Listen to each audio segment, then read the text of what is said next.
ઘણા સમય પહેલાની વાત છે। શિવજીના મંદિર પાસે એક વડલાનું ઝાડ હતું। તેના ઉપર એક કબૂતર અને એક નીલકંઠ પક્ષી રહેતા હતા। બંને સારા મિત્રો હતા અને દરરોજ સવારે શિવજીની ભક્તિ કરવા માટે ભેગા થતા। એમનું જીવન ભક્તિમય અને શાંતિપૂર્ણ હતું। એક દિવસ બંને ઝાડની ડાળ ઉપર બેઠા હતા ત્યારે નીલકંઠે કબૂતરને એક પ્રશ્ન પૂછ્યો, "એ મિત્ર, આ દુનિયામાં સૌથી મોટું કોણ, ભાગ્ય કે બુદ્ધિ?" નીલકંઠનો પ્રશ્ન સાંભળીને કબૂતર હસ્યું અને કહ્યું, "આ પ્રશ્ન ખરેખર વિચારવા જેવો છે। હું તને સીધો જવાબ આપવાના બદલે એક વાર્તા કહીશ, જેનાથી તને આપોઆપ તારા પ્રશ્નનો જવાબ મળી જશે। તું શાંતિથી બેસ અને ધ્યાનથી સાંભળ." નીલકંઠ આતુરતાથી વાર્તા સાંભળવા માટે તૈયાર થઈ ગયું। કબૂતરે વાર્તા શરૂ કરી કે ઘણા સમય પહેલા બ્રહ્માજીનો દરબાર ભરાયો હતો। બધા દેવતાગણ ત્યાં ઉપસ્થિત હતા, જેમાં ભાગ્ય અને બુદ્ધિ પણ સામેલ હતા। વાતો કરતા કરતા બંને વચ્ચે અચાનક વિવાદ શરૂ થયો। એટલે ભાગ્યએ કહ્યું, "હું સર્વશ્રેષ્ઠ છું। હું કોઈનો સાથ છોડું તો તે ભલે ગમે એટલો બુદ્ધિશાળી હોય, ક્યારેય સુખી નથી થઈ શકતો." આ સાંભળીને બુદ્ધિએ જવાબ આપ્યો, "હે મૂર્ખ, જ્યારે હું કોઈનો સાથ છોડું છું ત્યારે ભલે તું ગમે એટલો સાથ આપે, તે વ્યક્તિ પાગલ થઈ જાય છે અને એનું જીવન નકામું બની જાય છે." બંને વચ્ચેનો વિવાદ એટલો વધી ગયો કે બ્રહ્માજીને વચ્ચે પડવું પડ્યું। તેમણે બંનેને સમજાવતા કહ્યું, "તમે બંને મહાન છો, પરંતુ આ રીતે લડવું યોગ્ય નથી। આપણે આનો નિર્ણય એક પરીક્ષણ દ્વારા કરશું." બ્રહ્માજીએ ભાગ્ય અને બુદ્ધિને મૃત્યુલોક ઉપર જોવાનું કહ્યું। જુઓ, આ જંગલમાં એક ગરીબ વૃદ્ધા અને તેનો યુવાન પુત્ર રહે છે। તેઓ અત્યંત ગરીબ છે અને ખાવા માટે એક દાણો પણ નથી। તમે બંને આ છોકરાને રાજા બનાવો। જે આ કામમાં સફળ થશે તે જ શ્રેષ્ઠ ગણાશે। બ્રહ્માજીનો આદેશ સાંભળીને બંને તૈયાર થઈ ગયા અને સૌથી પહેલા ભાગ્યએ પોતાની તાકાત બતાવવાની પરવાનગી માંગી। બ્રહ્માજીએ ભાગ્યને પહેલા મોકો આપ્યો અને કહ્યું, "હે બુદ્ધિ, તારે આ છોકરાને છોડી દેવો પડશે। તું દૂરથી જ બધું જોજે." બુદ્ધિએ તે ગરીબ છોકરાનો સાથ છોડી દીધો। પરિણામે છોકરો તરત જ પોતાની સમજ અને હોશ ગુમાવી બેઠો। તે એકદમ મૂર્ખ અને પાગલ જેવો બની ગયો। હવે તેને કઈ ભાન નહોતું કે દુનિયામાં શું ચાલી રહ્યું છે। તે માત્ર પાગલની જેમ વર્તન કરતો। ભાગ્ય આ બધું જોઈ રહ્યું હતું, છતાં તે પોતાના સંકલ્પ ઉપર મક્કમ હતું। તેણે વિચાર્યું કે આ ભલે પાગલ હોય, પણ હું એને સમ્રાટ બનાવીને જ રહીશ। ભાગ્યએ પોતાની શક્તિનો ઉપયોગ કરવાનું શરૂ કર્યું। તે સમયે તે છોકરો પોતાની માતા સાથે એક ઝૂંપડીમાં રહેતો હતો। તેમની પાસે 3 બકરીઓ હતી, જે તેમના જીવનનો આધાર હતી। છોકરો દરરોજ જંગલમાં જઈને બકરીઓ માટે ઘાસપાન લાવતો અને તેમને ચરાવતો। એક દિવસ છોકરો જંગલમાં બકરીઓ ચરાવી રહ્યો હતો ત્યારે ભાગ્યએ તે રસ્તા ઉપર એક જોડી સુંદર સોનાના બૂટ મૂકી દીધા। તે બૂટ એટલા સુંદર હતા કે કોઈ પણ એને જોઈને મોહી જાય, પરંતુ બુદ્ધિહીન છોકરાને તેની કિંમતનું ભાન નહોતું। તેણે બૂટ જોયા અને વિચાર્યું કે આ પગમાં પહેરવા માટેના બૂટ છે। તેના પોતાના બૂટ ફાટી ગયા હોવાથી તે ખુશ થયો અને વિચારવા લાગ્યો કે ચાલો, સારા બૂટ મળી ગયા છે, હવે ચાલતી વખતે મારા પગમાં કાંટા નહીં વાગે। તેણે તે સોનાના બૂટ પહેરી લીધા અને ઘરે પાછો ફર્યો। રોજની જેમ તે જંગલમાં બકરીઓ ચરાવતો હતો ત્યારે એક વેપારી ત્યાંથી પસાર થયો। આ વેપારી રાજા ચંદ્રસેનના રાજ્યનો હતો અને તે દૂરના દેશોમાં વેપાર કરવા જઈ રહ્યો હતો। તેણે ઊંટ ઉપર પિત્તળનો સામાન લાદ્યો હતો। અચાનક તેની નજર તે છોકરાના પગ ઉપર પડી। તે જોઈને તે આશ્ચર્યચકિત થઈ ગયો, કારણ કે છોકરાના પગમાં સોનાના ચળકતા બૂટ હતા। વેપારી તરત જ પોતાના ઊંટ ઉપરથી ઉતરીને છોકરા પાસે ગયો અને પૂછ્યું કે ભાઈ, આ બૂટ તને ક્યાંથી મળ્યા? એટલે છોકરાએ જવાબ આપ્યો, આ જંગલમાં રસ્તામાં પડ્યા હતા. વેપારીને આ વાત સાંભળીને નવાઈ લઈ ગઈ. તેણે પૂછ્યું કે તું આ બૂટ વેચીશ? મૂર્ખ છોકરાએ તરત હા પાડી દીધી. એટલે વેપારીએ પૂછ્યું, તારે શું જોઈએ છે આના બદલામાં? એટલે છોકરાએ નિર્દોષતાથી કહ્યું, મારે વધુ કંઈ નથી જોઈતું, ફક્ત એક મણ અનાજ આપી દ્યો. મારી માતા અને હું ભૂખ્યા રહીએ છીએ, જેથી 2 ટંકનું ખાવાનું મળી રહે. વેપારીને તેની વાત સાંભળીને આશ્ચર્ય થયું. તેને થયું કે આ મૂર્ખ માણસને સોનાની કિંમતનું ભાન નથી. તે ખુશ થઈ ગયો અને તરત જ 1 મણ અનાજ આપ્યું. છોકરાએ ખુશીથી બૂટ વેચી દીધા અને અનાજ લઈને ઘરે જતો રહ્યો. આ બધું જોઈ રહેલી બુદ્ધિ હસી અને ભાગ્યને કહ્યું કે જોયું, મેં સાથ છોડ્યો એટલે તારા સોનાના બૂટની કિંમત ફક્ત 1 મણ અનાજ રહી ગઈ. પણ ભાગ્ય હિંમત હાર્યું નહીં અને કહ્યું, હજુ તો તું જોતી જા, હું એને સમ્રાટ બનાવીને જ રહીશ. વેપારી 1 મણ અનાજ આપીને સોનાના બૂટ મેળવીને ખૂબ ખુશ હતો. તે પોતાના માર્ગે આગળ વધ્યો અને વિચારવા લાગ્યો, આ બૂટ ખરેખર ખૂબ જ કિંમતી છે. આને વેચીને હું ખૂબ જ ધન કમાઈ શકું છું. પરંતુ તેના મનમાં એક બીજો વિચાર પણ આવ્યો, જો હું આ બૂટ રાજા ચંદ્રસેનને ભેટ તરીકે આપું તો તેઓ ખૂબ ખુશ થશે અને મને મોટું ઇનામ પણ આપશે. આનાથી મારું માન સન્માન પણ વધશે. આમ વિચારીને વેપારી પોતાના રાજ્ય તરફ પાછો ફર્યો. રાજાના મહેલમાં પહોંચીને તેણે રાજા ચંદ્રસેનને પોતાના સોનાના બૂટ ભેટ તરીકે આપ્યા. રાજા આ બૂટ જોઈને આશ્ચર્યચકિત થઈ ગયા. આવા સુંદર અને અદ્ભુત બૂટ તેમણે પહેલા ક્યારેય જોયા નહોતા. રાજાને લાગ્યું કે જાણે આ કોઈ દેવલોકમાંથી આવ્યા હોય. ખુશ થઈને રાજાએ પોતાના મંત્રીને આદેશ આપ્યો, આ વેપારીને 15,000 સોનામોર ઇનામમાં આપો. આટલું મોટું ઇનામ મળવાથી વેપારી ખૂબ ખુશ થઈ ગયો. તેણે વિચાર્યું કે હવે પોતાનો વેપાર મોટો કરવાનો આ યોગ્ય સમય છે. તે ફરીથી પોતાના ઊંટ ઉપર પિત્તળ લાદીને વેપાર માટે નીકળી પડ્યો. તે ફરીથી તે જ જંગલના રસ્તેથી પસાર થયો જ્યાં તે મૂર્ખ છોકરો બકરીઓ ચરાવતો હતો. ભાગ્યએ ફરીથી પોતાનો ખેલ શરૂ કર્યો. આ વખતે તેણે મોટો અને સુંદર દાવ ખેલ્યો. તેણે સોના, ચાંદી અને હીરા માણિકથી જડેલા બૂટાની એક જોડી તે જ રસ્તા ઉપર મૂકી. છોકરાને ફરીથી તે બૂટ મળ્યા. તેની મૂર્ખતાના કારણે તેને તેની કિંમતનું જરાય ભાન નહોતું. એ તો ખુશ થઈ ગયો કે એના જૂના બૂટ ફાટી ગયા છે અને નવા મળી ગયા છે. તેણે તે બૂટ પહેરી લીધા અને પોતાની બકરીઓ ચરાવવા લાગ્યો. જ્યારે વેપારીએ ફરીથી તે છોકરાને જોયો ત્યારે તે દંગ રહી ગયો. તેણે વિચાર્યું, આ છોકરા પાસે તો ફરીથી બીજા સોનાના બૂટ છે અને આ તો પહેલા કરતા પણ વધારે કિંમતી લાગે છે. વેપારીએ ફરીથી તે છોકરાને પૂછ્યું, તું આ બૂટ વેચીશ? છોકરાએ તરત જ હા પાડી. આ વખતે તેણે વધુ માંગણી કરતા કહ્યું, હા વેચી દઈશ, પણ આ વખતે તમારે મને 1 બોરી શેકેલા ચણા આપવા પડશે.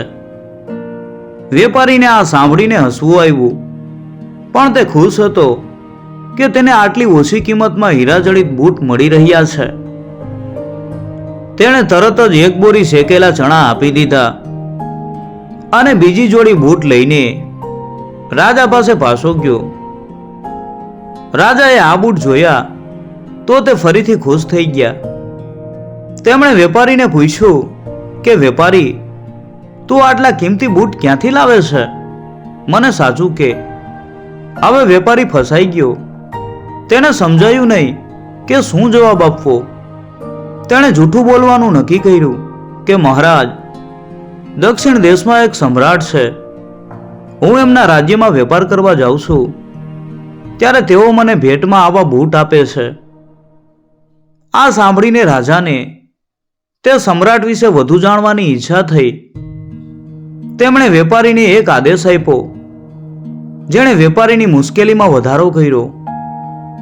રાજા ચંદ્રસેન બૂટની સુંદરતાથી એટલા પ્રભાવિત થયા કે તેમણે તરત જ વેપારીને પૂછ્યું, શું તે દક્ષિણના રાજકુમાર છે? એટલે વેપારીએ બીતા બીતા ફરી જૂઠું બોલ્યું કે મહારાજ, સમ્રાટ હજુ કુંવારા છે. આ સાંભળીને રાજા ખુશ થઈ ગયા અને બોલ્યા, તો એક કામ કરો, મારી પુત્રી ખૂબ જ સુંદર છે. તમે સમ્રાટ પાસે જાઓ અને લગ્નનો પ્રસ્તાવ મૂકો. તેમને કહો કે અમે અમારી પુત્રીના લગ્ન તેમની સાથે કરવા માંગીએ છીએ. રાજાનો આદેશ સાંભળીને વેપારીના પગ નીચેથી જમીન સરકી ગઈ. તે વિચારવા લાગ્યો, અરે હું તો ફસાઈ ગયો, હવે શું કરીશ? હું તો જૂઠું બોલી ગયો છું. હવે જો હું રાજાને સાચું કહીશ તો તે મને મૃત્યુદંડ આપશે. રાજાના દરબારમાંથી નીકળીને તે સીધો તે જંગલ તરફ ચાલ્યો જ્યાં તે મૂર્ખ છોકરો રહેતો હતો. વેપારીના મનમાં સતત એક જ વિચાર ચાલતો હતો, આ બધું એ છોકરાના કારણે થયું છે. જો એ મને ન મળ્યો હોત તો હું આ મુશ્કેલીમાં ન પડ્યો હોત. તે છોકરાની ઝૂંપડી પાસે પહોંચ્યો. છોકરો વેપારીને જોઈને ખુશ થઈ ગયો, કારણ કે તે જ તેની માતા અને તેના ખાવા પીવાની વ્યવસ્થા કરતો હતો. વેપારી ત્યાં જ રોકાયો અને તેણે પોતાના ઊંટ ઉપર લાદેલું બધું પિત્તળ નીચે ઉતાર્યું. વાતો કરતા કરતા તે મૂર્ખ છોકરો રમતા રમતા પિત્તળની બોરીઓ ઉપર બેઠો. તેના બેસતા જ એક અદ્ભુત ઘટના બની. બધું પિત્તળ સોનામાં ફેરવાઈ ગયું. આ જોઈને વેપારી આશ્ચર્યચકિત થઈ ગયો. તેને લાગ્યું કે આ છોકરો કોઈ સામાન્ય માણસ નથી, પણ કોઈ જાદુગર કે દેવી શક્તિવાળો વ્યક્તિ છે. વેપારીએ તરત જ નિર્ણય લીધો, મારી પાસે ધન અને સંપત્તિની કોઈ કમી નથી.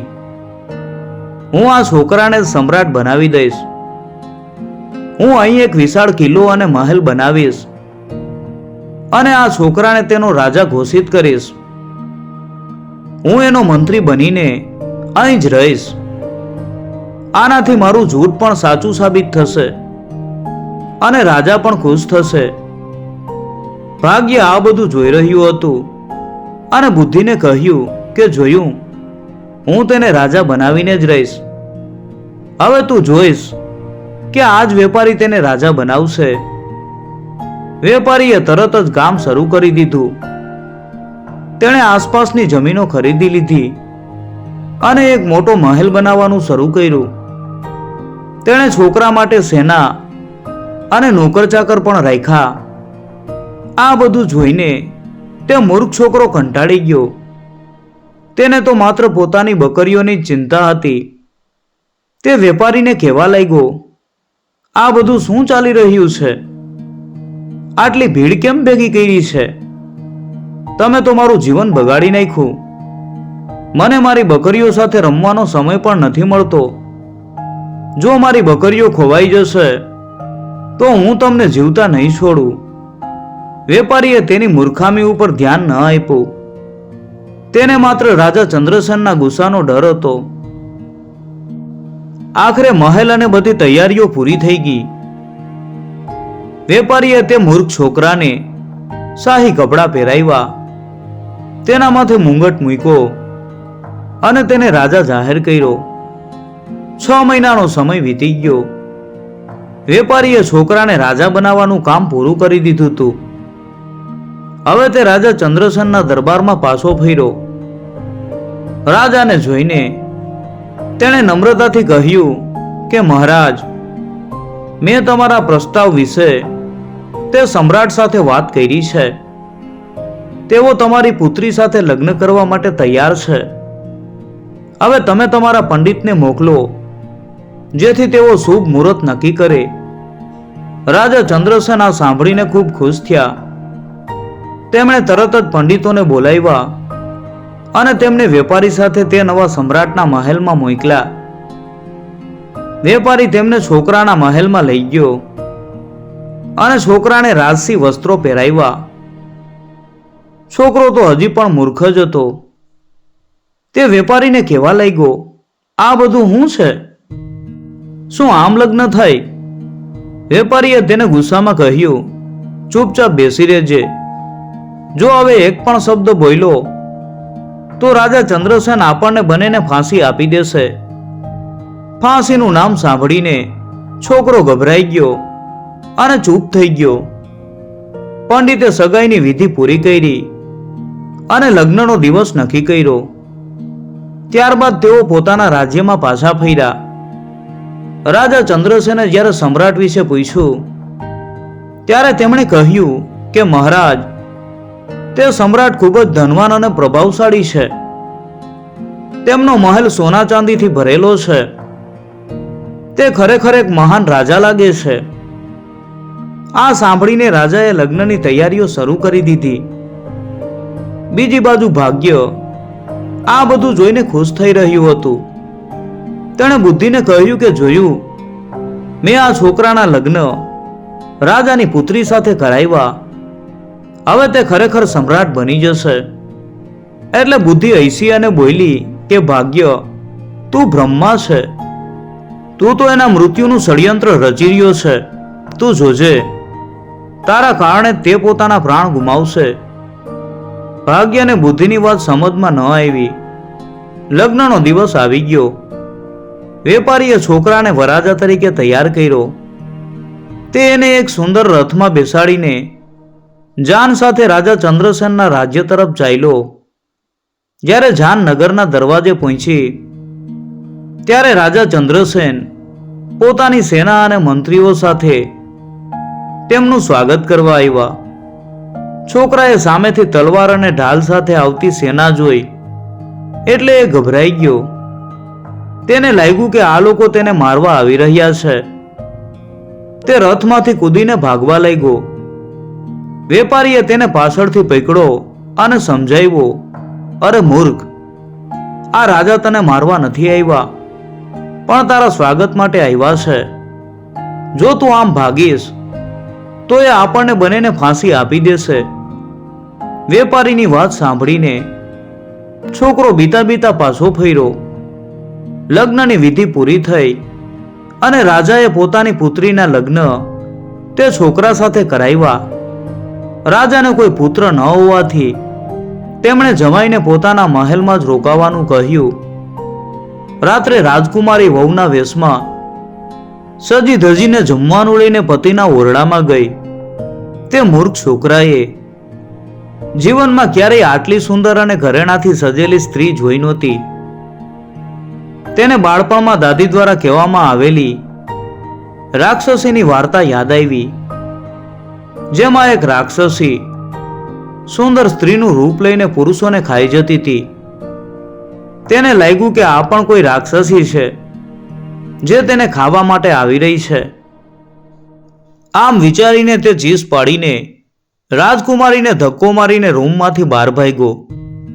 ભાગતા ભાગતા તે નદી કિનારે પહોંચ્યો અને પાણીમાં કૂદી ગયો. આ અપમાનથી રાજા ક્રોધિત થઈ ગયા. તેમણે સૈનિકોને છોકરાને પકડી લાવવાનો આદેશ આપ્યો અને તેને મૃત્યુદંડ આપવાનું નક્કી કર્યું. રાજા ચંદ્રસેન પોતાની પુત્રીના અપમાનથી ખૂબ ક્રોધિત થયા. તેમણે તરત જ સૈનિકોને આદેશ આપ્યો કે તે છોકરાને શોધી લાવે અને તેને મૃત્યુદંડ આપે. સૈનિકોએ છોકરાને નદી કિનારે બેઠેલો જોયો અને તેને પકડીને રાજા પાસે લઈ આવ્યા. રાજાએ આદેશ આપ્યો કે આને જેલમાં પૂરી દો. આવતીકાલે સવારે તેને મૃત્યુદંડ આપવામાં આવશે. આ બધું જોઈને ભાગ્યએ માથું પકડી લીધું. તેને સમજાયું કે બુદ્ધિ વગર તેની બધી મહેનત નકામી ગઈ. તેણે નિરાશ થઈને બુદ્ધિને કહ્યું કે તું સાચી હતી. આ મૂર્ખ માણસે મારી બધી યોજનાઓ ઉપર પાણી ફેરવી દીધું. હું હારી ગયો છું. એટલે બુદ્ધિએ હસતા હસતા કહ્યું, તો શું તું માને છે કે હું તારા કરતા શ્રેષ્ઠ છું? જો હું આને બચાવી લઉં તો તું તારી હાર સ્વીકારીશ? એટલે ભાગ્યએ કહ્યું કે હા, હું હાર સ્વીકારીશ. આ સાંભળીને બુદ્ધિએ તે છોકરાના મગજમાં પ્રવેશ કર્યો. બુદ્ધિ પ્રવેશતા છોકરાનો મૂર્ખામી ભર્યો સ્વભાવ હવે ગાયબ થઈ ગયો. તે એકદમ હોશિયાર અને સમજદાર બની ગયો. બીજા દિવસે જ્યારે તેને મૃત્યુદંડ આપવા માટે રાજા સમક્ષ રજૂ કરવામાં આવ્યો ત્યારે તે ડર્યો નહીં. તેણે નમ્રતાથી કહ્યું કે મહારાજ, હું તમારો જમાઈ છું. શું હું જાણી શકું છું કે તમે મને કયા અપરાધ માટે મૃત્યુદંડ આપી રહ્યા છો? રાજાએ ગુસ્સામાં કહ્યું, તે મારી પુત્રીનું ઘોર અપમાન કર્યું છે. એટલે છોકરાએ ખૂબ જ શાંતિથી જવાબ આપ્યો કે રાજન, અમારા કુળમાં એવી માન્યતા છે કે લગ્નની પહેલી રાત્રે જો કોઈ વ્યક્તિ નદીમાં નાય છે તો એ ડૂબી જાય છે અને તેની વહુ વિધવા બની જાય છે. જ્યારે તમારી પુત્રી મારા ઓરડામાં આવી ત્યારે મેં નદી તરફથી બચાવો બચાવોની ચીસો સાંભળી. હું તરત જ એ વ્યક્તિને બચાવવા માટે નદી તરફ દોડ્યો. જો આ મારો અપરાધ હોય તો તમે મને ચોક્કસ મૃત્યુદંડ આપી શકો છો. છોકરાની બુદ્ધિશાળી વાત સાંભળીને રાજા ચંદ્રસેન ખૂબ જ પ્રસન્ન થયા. તેમણે ઊભા થઈને છોકરાને ગળે લગાવ્યો અને કહ્યું કે માફ કરજે પુત્ર, મેં તારા ઉપર ખોટો આરોપ લગાવ્યો. તું તો ખરેખર એક મહાન વ્યક્તિ છે. મારા પછી તું જ આ રાજ્યનો રાજા બનીશ. રાજા અને રાજકુમારીએ પોતાના અસભ્ય વ્યવહાર બદલ છોકરાની માફી માંગી. ત્યારબાદ ત્રણેય ખુશીથી મહેલમાં પાછા ફર્યા.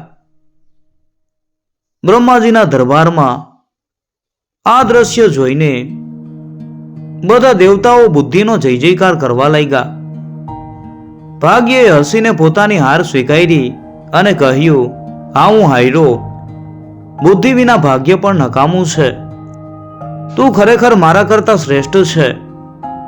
આમ વૃદ્ધ કબૂતરે નીલકંઠને સમજાવ્યું કે ભાગ્ય ભલે ગમે એટલું મદદ કરે, પણ જો બુદ્ધિ ન હોય તો માણસ સફળ થઈ શકતો નથી. આ વાર્તા દ્વારા નીલકંઠને પોતાના પ્રશ્નનો જવાબ મળી ગયો. બંને મિત્રોએ ભગવાનનો આભાર માન્યો અને શાંતિથી પોતાના માર્ગે ચાલ્યા ગયા.